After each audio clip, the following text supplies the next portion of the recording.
సమాచారాన్ని అందించే ప్రయత్నం చేసిండ్రు. శ్రీధర్ బాబు గారు అందించిన సమాచారానికి అదనంగా కొంత ఇలాంటి శాఖ నేనే ప్రత్యక్షంగా నిర్వహిస్తున్నా. చాలా సందర్భాలలో ఈ సమీక్షలో కానీ కన్సల్టెంట్స్తో కానీ అధికారులతో కొన్ని నెలల తరబడి సమీక్షలో నేను ఉన్నా కాబట్టి నాకు కొంత అదనపు సమాచారం తెలుసు. ఈ సమాచారాన్ని సభ ముందు సభ్యులకు వివరించడం బాధ్యతగా భావించి తమ దగ్గర సమయం తీసుకొని ఈ వివరాలను సభ ముందు పెట్టే ప్రయత్నం చేస్తున్న అధ్యక్ష, మూసీ నది వికారాబాద్ జిల్లా అనంతగిరి కొండల్లో మొదలయ్యి నల్గొండ జిల్లా వాడపల్లి దగ్గర కృష్ణానదిలో కలుస్తుంది. దాదాపుగా అనంతగిరి కొండల నుంచి వాడపల్లి వరకు 240 కిలోమీటర్లు మూసీ నది ప్రవహిస్తుంది. ఈ మూసీ నది మూసీ ఒకటే లేదు అధ్యక్ష, ఇందులో ఈసా నది కూడా ఉంది. मेरे ख्याल से अकबरुद्दीन साहब को पता है, उस्मान सागर से नीचे बापू घाट तक मूसी नदी आएंगे. हिमायत सागर के ऊपर ईसा नदी है, वो नदी आके बापू घाट में, ये दो नदियों का संगम, इसीलिए बापू घाट वहां बनाए. కన్యాకుమారి దగ్గర 2 సముద్రాలు 2 నదుల యొక్క సంగమం దగ్గర మహాత్మా గాంధీ గారి అస్థికలు ఏ విధంగా పెట్టినరో ఈరోజు వికారాబాదులో మొదలయ్యే మూసా, రంగారెడ్డి జిల్లాలో ఇతర ప్రాంతాల నుంచి మొదలయ్యే ఈసా నదికి సంబంధించి హిమాయత్ సాగర్ ప్రాజెక్ట్ ఉంది. మూసీ నదికి సంబంధించి ఉస్మాన్ సాగర్ ప్రాజెక్ట్ ఉంది, అంటే గండిపేట ప్రాజెక్ట్. ఈ 2 నదులు వచ్చి లంగర్ హౌస్ దగ్గర ఏదైతే బాపు ఘాట్ ఉందో అక్కడ ఈ 2 నదులు కలుస్తాయి. ఆ 2 నదుల కలయిక దగ్గరనే మహాత్మా గాంధీ గారి అస్థికలను పెట్టి బాపు ఘాట్ను నిర్మించడం జరిగింది. అధ్యక్ష, ఈరోజు నాగరికత నదీ పరివాహక ప్రాంతంలోనే పెరిగింది.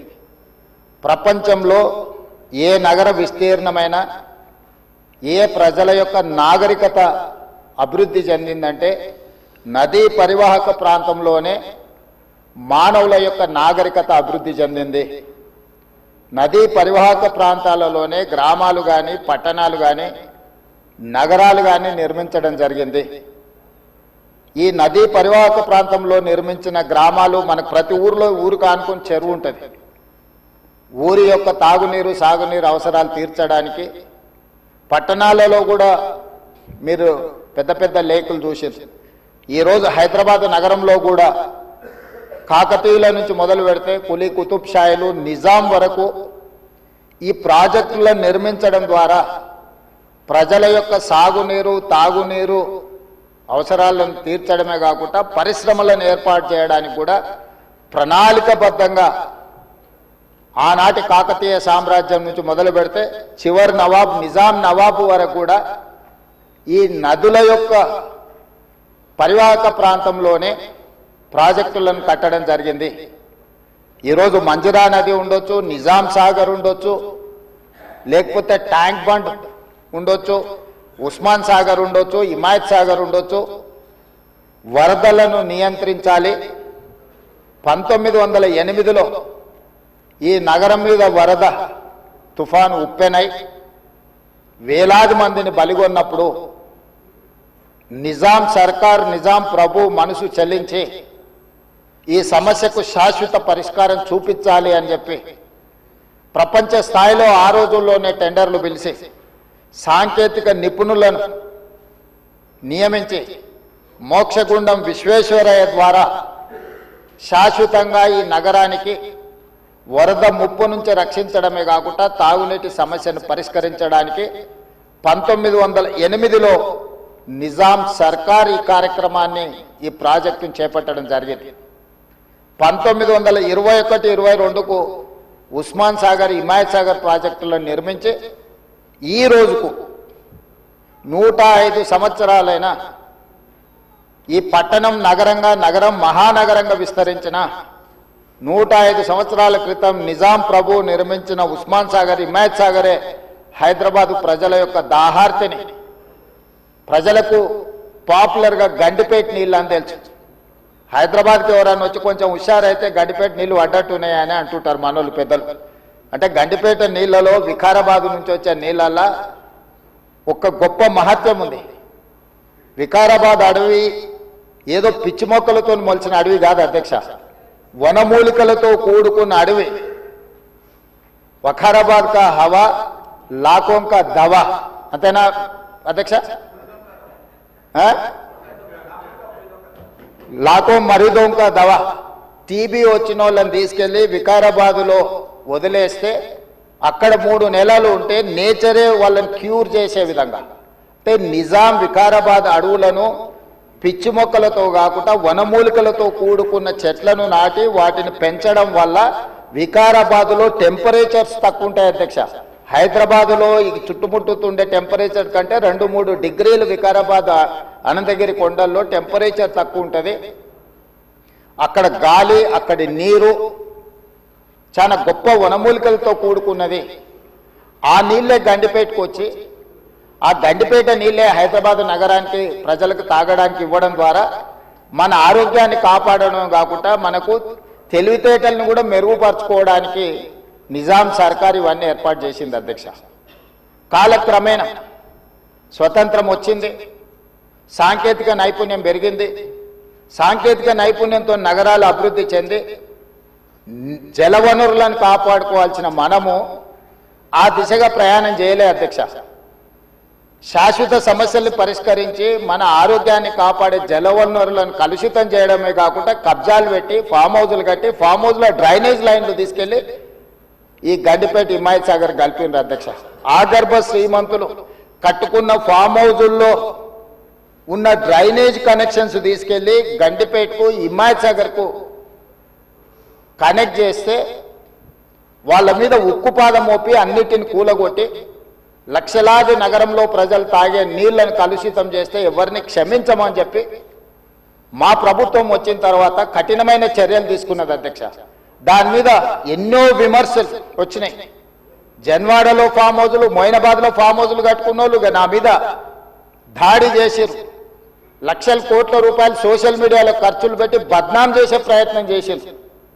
అయినా మా సంకల్పం మంచిది, పేద ప్రజలకు మేలు జరగాలన్న ఆలోచనతో ఎన్ని విమర్శలు వచ్చినా వెనక్కి తగ్గకుండా 100% ఆ కార్యక్రమాన్ని ముందుకు తీసుకెళ్లే ప్రయత్నం చేసి, అదేవిధంగా మాకొచ్చిన అవకాశాలలో ప్రపంచంలో చాలా దేశాలు తిరిగినాం అధ్యక్ష. చాలా దేశాలను చూసినాం. అభివృద్ధి చెందిన ప్రతి దేశంలో ఒక నదీ పరివాహక ప్రాంతాన్ని అభివృద్ధి చేయడమే కాకుండా వ్యాపార కేంద్రాలుగా మార్చారు. ఈరోజు న్యూయార్క్, న్యూజెర్సీ మధ్యలో హడ్సన్ రివర్, లేకపోతే లండన్లో థేమ్ రివర్. నేనే మంత్రులనే కాకుండా మిత్రులు అక్బరుద్దీన్ ఓవైసీ గారితో కూడా కలిసి మేము లండన్లో ఆ ప్రాజెక్టును పరిశీలించడం జరిగింది. జపాన్లో చూడడం జరిగింది, సౌత్ కొరియాలో చూడడం జరిగింది, సింగపూర్ లాంటి నూతనంగా అభివృద్ధి చెందిన దేశాలను మనం పర్యటించడం జరిగింది. జర్మన్ లాంటి దేశాలు తమరు కూడా కౌన్సిల్ చైర్పర్సన్ సుఖేందర్ రెడ్డి గారు కూడా వెళ్ళి మీరు చూసి వచ్చి మీరు కూడా నాతోని మీ అనుభవాలను కొంత నాకు వివరించడం జరిగింది.